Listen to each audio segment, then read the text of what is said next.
Assalamualaikum, selamat pagi, selamat datang kembali di channel Aceh bareng gue Zandi. Hari ini, pagi ini tanggal 7, kalau 7 Desember, gue mau riding ke Paranggombong, ke Purwakarta, cuma jadi bagi dua etapa gitulah. Kita mau riding santai, gue mau ngetes nih, nanti ngetes si EDV 160 Roadster. Dan di perjalanan mungkin bakal bareng sama teman-teman dari yang pada pakai MT di belakang, gue cuma berempat. Gue pakai EDV, ntar kita cari tahu gimana rasanya pakai EDV, gimana ergonominya, gimana performanya gitu ya. Coba dari perspektif gue di Aconobi. Dan satu hal lagi, kenapa gue pilih si Paranggombong ini, jaraknya itu sekitar 90 kilometeran, mau start dari sini ya, dari Setiabudi dari Bandung. Dan ya cukuplah buat ngetesin motornya. Kontur jalannya pun gue belum tahu seperti apa nantinya, jadi ntar kita tes aja. Gue pengen tahu kayak gimana sih Paranggombong itu, belum pernah kesana gitu ya. Dan sekarang kita prepare dulu.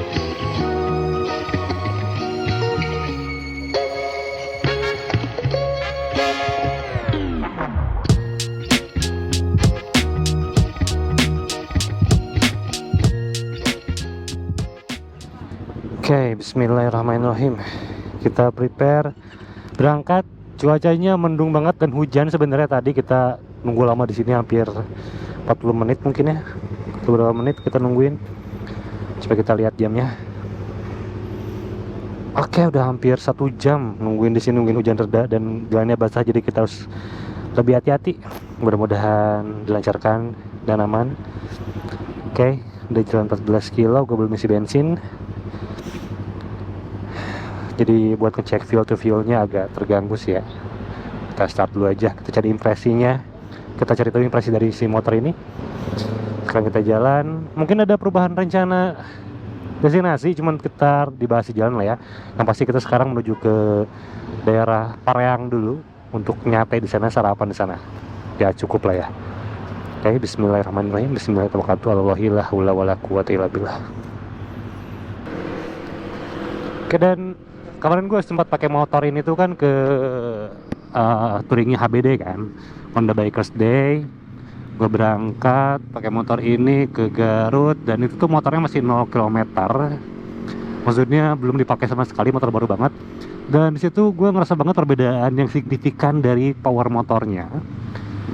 Waktu itu tuh karena masih baru, mungkinnya masih entrain juga, jadi masih agak lemot, bawahnya kurang ngisi gitu ya. Dan ternyata untuk yang sekarang nih, yang udah dipakai 100 kiloan lebih motornya, ini jauh lebih enak, ada ngisi gitu ya. Dan mulai dari bawahnya sampai ke atasnya tuh lebih ngisi dibandingkan yang pertama gitu. Itu dulu. Oke, kita udah mulai jalannya menanjak sih, karena kita start dari Setiabudi. Ini udah nyampe di dekat Kledak. Jalannya licin, deg-degan banget.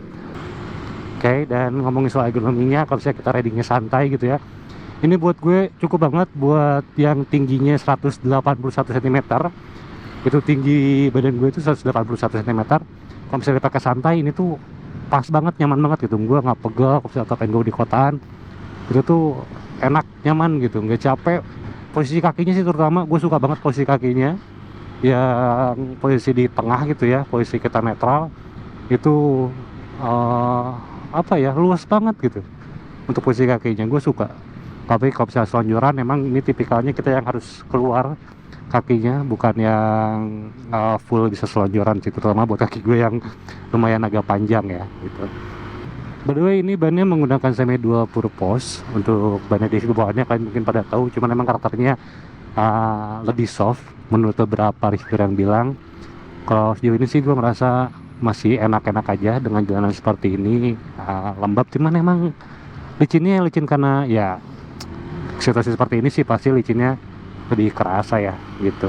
Apalagi ada tanah tuh, ngeri.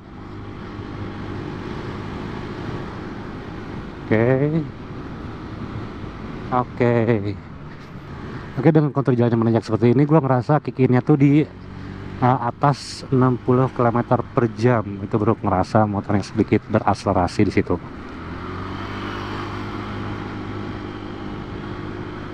Oke, masih di sini gue juga ngebahas soal si konsolnya yang kiri kanannya. Untuk sebelah kiri ini ada navigasi untuk TFT speedometernya ataupun untuk launchingnya di sini. Lalu ada juga traction control, ada klakson, dan ada untuk lampu sein ya, dan ada pass beam juga dan lampu jauh. Ini tuh gue untuk pertama kali itu butuh adaptasi, apalagi pakai glove kayak gini, butuh adaptasi nyari klaksonnya sedikit pendelap sih kayaknya ini, jadinya gue perlu adaptasi aja gitu untuk nyari klakson di motor ini kalau lagi riding. Itu aja. Sebelah kanannya masih yang normal, ini yang lama, ada idling stop, ada hazard, dan juga ada starter. Waduh, kemana tuh teh? Anaknya masuk angin. Masuk angin anaknya. Segar sih, cuman masuk angin itu. Oke, gue udah sampai ke Lembangnya nih. Lembangnya banget, jalur-jalur Lembang. Alhamdulillah jalannya kering. Dan sedikit ngebahas ergonominya ya.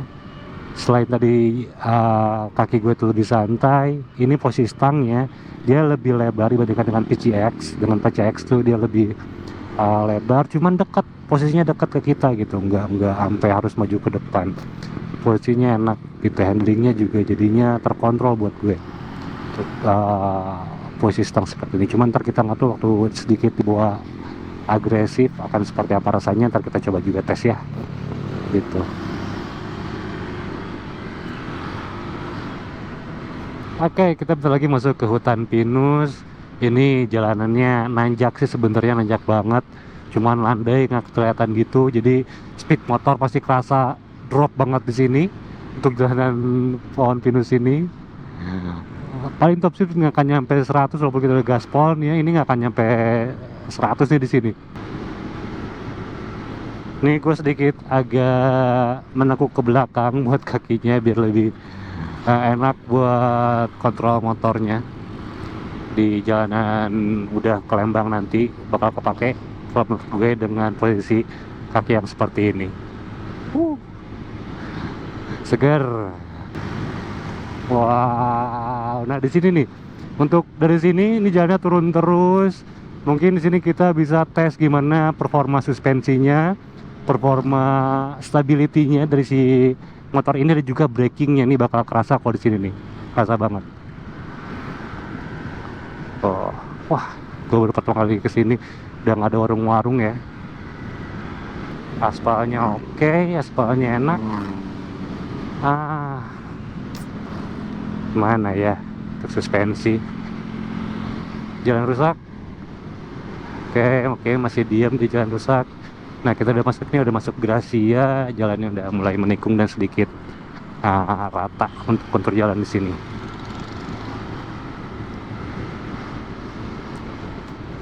Oke, sekarang kita coba performance stability-nya di rute sini.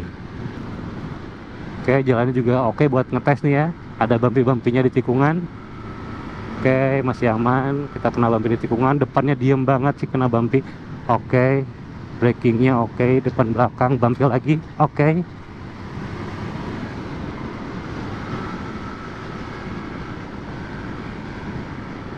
Ini diam kok jalannya. Ada bumpy lagi. Kita masuk nggak? Masuk. Oke. Sedikit agak keras karakter yang belakang waktu kita dampingnya ya. Damping software belakang menurut gue kayak sedikit agak keras, tapi masih oke dengan karakter motornya yang emang bukan untuk diajak super agresif sih. Bumpy dan mudun. Depannya diam, belakangnya. Wah, software ke depannya oke sih. Settingannya udah pas aja gitu untuk yang depan. Dan di mid buat karakter gue kayaknya cukup sih untuk distribusi rasionya, gear rasionya dengan speed seperti ini, karena wow.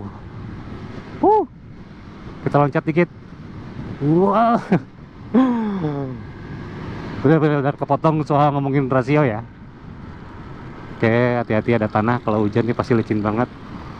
Udah habis di sini. Dan rasionya di menengah sampai ke atas kan ya, itu buat gue sih sebenarnya kepake. Kalau bisa buat touring kepake. Nah, karena emang kalau touring kan kita speednya nggak slow ya, mestinya nggak di bawah gitu.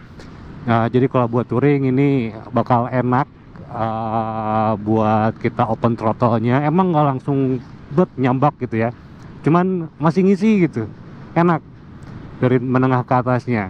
Cuman gue nggak tahu tadi speednya berapa, top speednya berapa, tapi overall gue cukup oke sih ya dengan powernya di beberapa tikungan tadi gitu.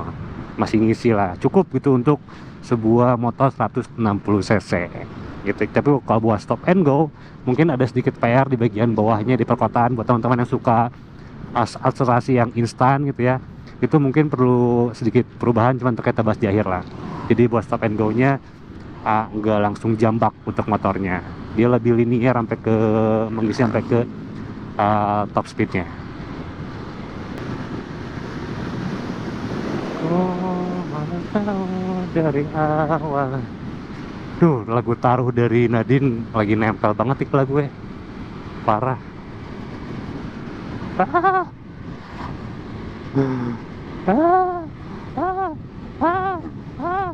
Kita gas tinggalin yang lain.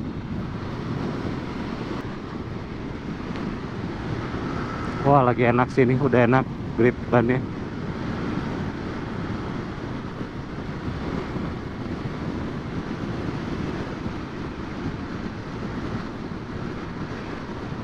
Wah,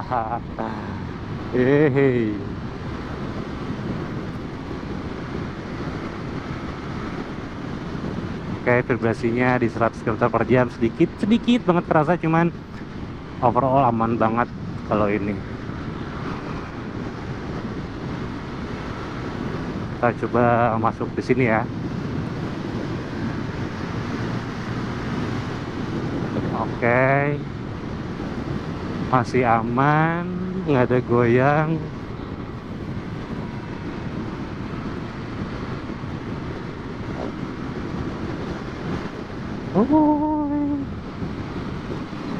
Ini gimana sih jalannya? Oh, ku tidak tahu dari awal. Bentar, gua lupa jalan di sini. Mana nih?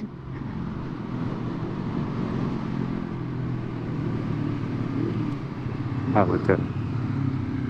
Nah, kita masuk ke Wanayasa, arah Wanayasa. Oke, ini udah jalannya mengecil. Wah, sekarang nemu jalan beton nih. Oke, depannya oke, masih belakang sih. Belakang doang udah kontrol. Ada yang mesti bensin dulu kayaknya. Kita isi bensin dulu di sini. 802.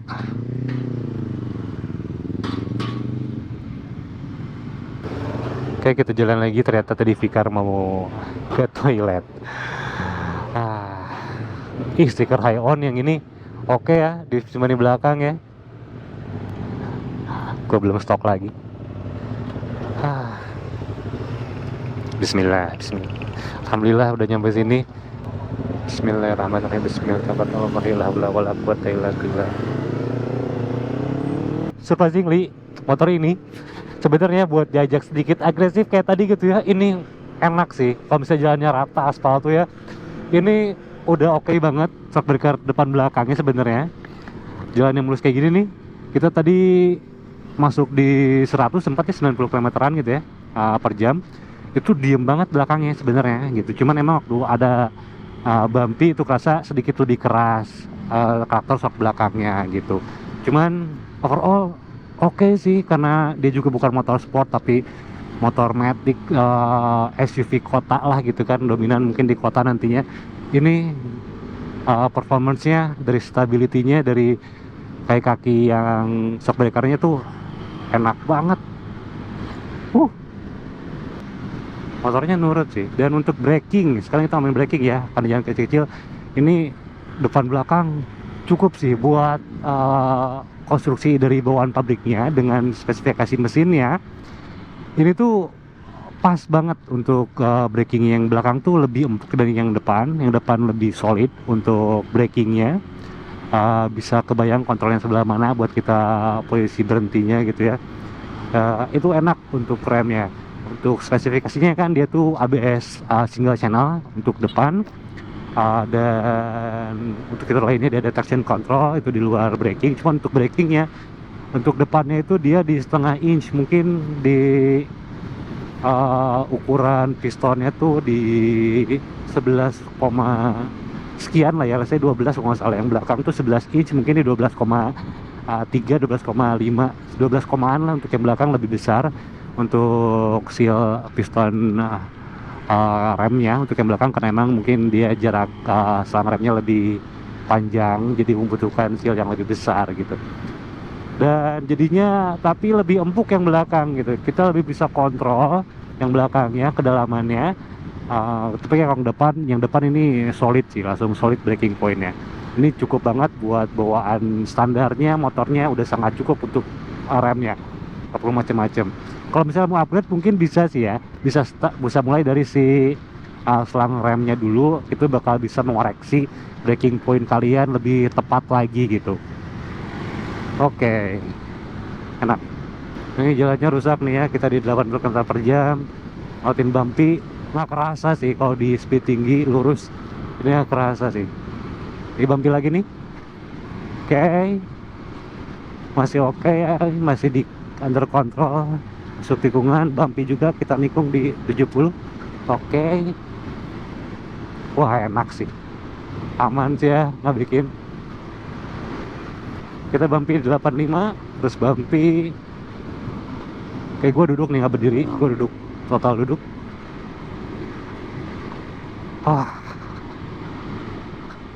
Emang ini kayaknya udah maksimal untuk kenyamanannya, untuk pakai kakinya, shock breakernya dibuat maksimal. Emang ini dapat yang paling maksimal dari standar pabrikannya ya, dengan skuter standar. Depannya enak banget, belakangnya wajar sih karena keras, karena dia butuh gap juga, nanti butuh travel juga kalau misalnya kalian boncengan atau bawa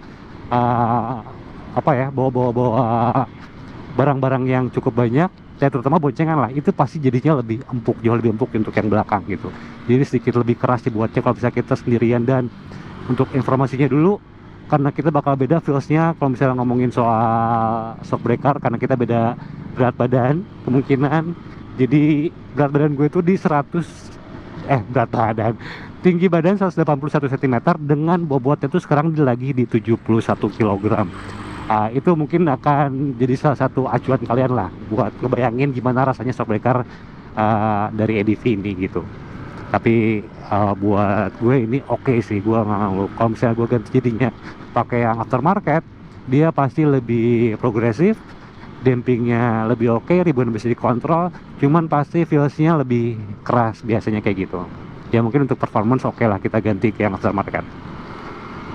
Ku sudah tahu dari awal. Temennya sampai nih kayaknya nih, kiri. Oke, kita masuk. Oke, kita kiri. Hidden Gems nggak pindah masuk ke sini ya, satenya.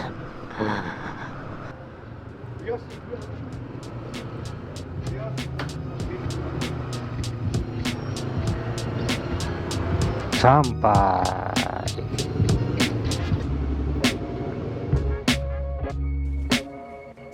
Udah sampai guys di Sate Pareang, Sate Marangi Pareang, Hidden Gems. Mantap.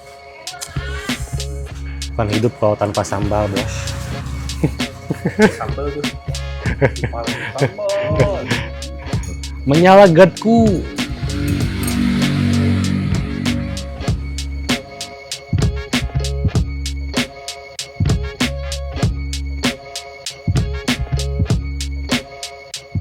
Walaupun pertama Mau cari apa? Mau cari makan? enak aja. Oke, gue udah jalan sekitar 60 km untuk jarak tempuhnya. Tadi waktunya mungkin sekitar 1 jam aja sih ya, dekat atau jauh. Cuman seperti yang bisa kalian lihat tadi. Untuk kontur jalannya banyak tikungan, tanjakan gitu ya. Dan buat gue sejauh ini gue suka dengan ergonominya motor ini. Kalau ngomongin soal ergonomi ya, buat gue yang tinggi 181 ini nyaman sih. Kalau misalnya dipakai kotaan juga kayaknya ini oke. Pakai kotaan oke, jaraknya juga jauh, gue nggak terlalu jadi jongkok ke atas. Ada beberapa motor tuh misalnya gue naik itu jadi agak jongkok dan dekat ke si handlebarnya, cuman ini masih aman banget. Jaraknya masih jauh, jadi aman banget. Kalau misalnya turun pun, oh ya, dan sebelum turun ya, posisi ridingnya gue bisa ini yang netral di tengah, ke depan bisa seperti ini, agak menekuk, dan ke depan lagi bisa keluar kakinya. Dan kalau misalnya mau sedikit agresif bawahnya biar lebih kontrol handlingnya kerasa gitu ya, ini gue tinggal turun ke belakang untuk pijakan kakinya, dan ini enak banget tadi. Untuk handlingnya juga oke, ergonominya oke, dan untuk seat height-nya 780 mm untuk seat height-nya. Dan buat gue ini aman banget, masih nekuk dengan emang posisi kaki kita tuh sedikit melebar jadinya, karena emang si joknya lumayan agak lebar buat di bagian depan.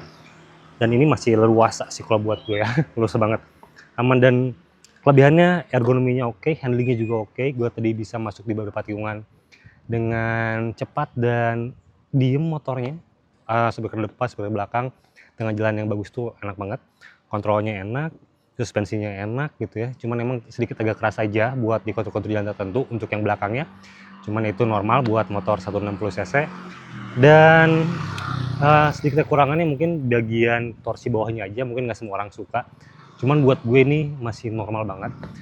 Selain pabrikan yang linear dari bawah sampai ke atas, ini cocok sih buat gue yang emang tenaganya tuh keluar di mid atau di pertengahan sampai ke atasnya, itu kepake buat gue gitu. Dan bawahnya emang sedikit agak butuh rembakan dikit, tergantung dengan karakter bawah kalian sih. Tapi kalau buat gue sih masih oke sih, masih aman. Cuma kalau boncengan sih kayaknya perlu diracik sedikit aja sih, kalau misalnya boncengan sesuai dengan gaya bawah kalian gitu. Oke, dan sekarang sedikit ngomongin apparel yang gue pakai ya. Sekarang apparel itu yang gue pakai itu pakai inner suite-nya dari York yang full protector, bagian dada, bagian siku, bagian bahu, back protector juga, ini lengkap. Gue leluasa pakai ini jadi lebih enak aja, buat berhenti juga enak. Dan celananya dari York Stride juga. Dan untuk jaketnya pakai Respira Volton, cuman emang dilepas protektornya, gue bawa dulu. Oke, untuk jaket ini pakai Respira Volton. Kenapa pakai Volton ini? Karena emang dia punya beberapa ventilasi, tapi protektornya gue lepas kalau gue pakai inner suite ini. Dan protektor bawaan dari Volton ini cukup agak keras sih ya, karena dia belum CE level 1 juga. Jadi gue lebih nyaman pakai inner suite-nya dari York. Cuman jaketnya gue butuh abrasifnya, tahan abrasif dari si materialnya gue butuh. Dan ventilasinya seperti yang gue bilang tadi, ventilasinya juga gue butuh. Dan yang settingan juga adem. Oke, dan untuk helmnya gue pakai KYT TT Revo. Ini gue pakai juga di Honda Biker Trip kemarin ke Garut. Sekarang gue pakai lagi, cuman gue nggak sempat bikin videonya. Mungkin nanti perjalanan dari sini gue bakal bahas helmnya sedikit aja gitu ya. Atau mungkin di video yang terpisah. Gue nggak bisa ngebahas tadi lagi di jalan karena emang dia pakai GoPro di depannya, jadi bobotnya nggak real gitu. Karena emang ada bobot tambahan GoPro gitu. Sekarang gue bakal bahas helmnya, gimana impresinya mini touring pakai TT Revo ini. Gue belum tahu nih sekarang lanjutnya kemana. Apakah bakal lanjut ke Paranggombong atau ke rute lain karena beberapa kendala cuaca gitu. Jadi gue belum tahu nih bakal lanjut ke mana. Ntar kita ngobrol sama anak dulu, anaknya kemana dari sini, oke?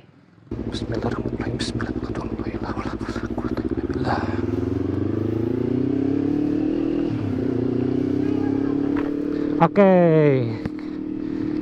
kita jalan lagi. Cuman sekarang gue tukar motor. Ini lagi pakai MT25-nya Vicar, dan EDV tadi lagi dipakai sama Vicar buat dicari tahu impresinya. Jadi enaknya ntar bakal ada dua sudut pandang nih soal motor EDV 160 gitu ya. Seru. Mohon maaf kita nggak bisa lanjut ke Paranggombong. Cuman kita mau ke ngopi di daerah Pohon Pinus di sana. Jadi nantilah kita bahas lebih lengkap kesimpulannya soal EDV 160 di sana ya. Oke, bismillah.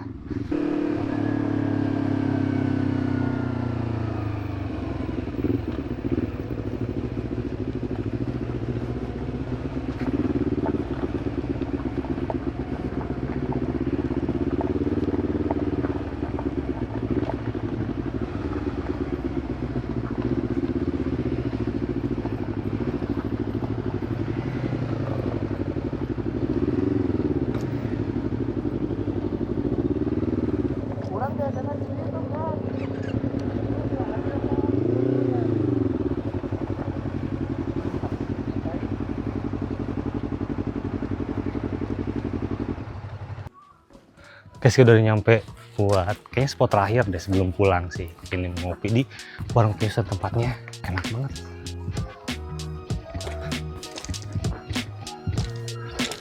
Wah, Yongjon, motor di sana. Saya sempat foto-foto juga buat thumbnail. Kita gas dulu sini. Kita ngopi.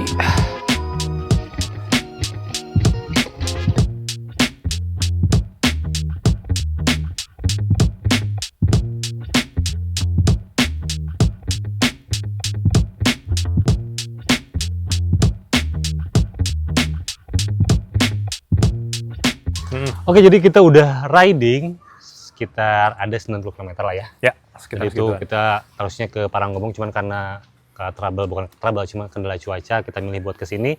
Dan setelah dipakai 90 km, ada dua perspektif nih, dari gue dan juga dari Fikar, karena kita sempat tukeran motor tadi. Jadi kita bakal validasi, kira-kira sama nggak sih pendapat kita soal ini tuh. Pertama kita ngebahas soal ergonomi. Oke. Buat lu yang tingginya berapa kan? 176. 76, berat Sekarang 85. menuju 80 pengennya. Amin. Dan gimana soal ergonomi dari EDV ini kalau menurut lu dulu ya? Karena gue tadi udah ngomong beberapa kali di jalan. Oke. Kalau menurut gue sih ini jujur enak gitu ya. Pertama yang gue highlight sih posisi kaki gitu ya. Jadi kalau posisi kaki itu kebanyakan Matic itu kaki kita tuh paha sama lutut tuh kayak 90 derajat gitu ya. Agak kaku. Kalau ini sedikit lebih relax. Terus yang surprisingly enak tuh stangnya gitu. Jadi stangnya tuh santai banget posisinya gitu ya. Terus karena dia agak sedikit lebar, jadi buat kita manuvernya tuh lebih ringan gitu.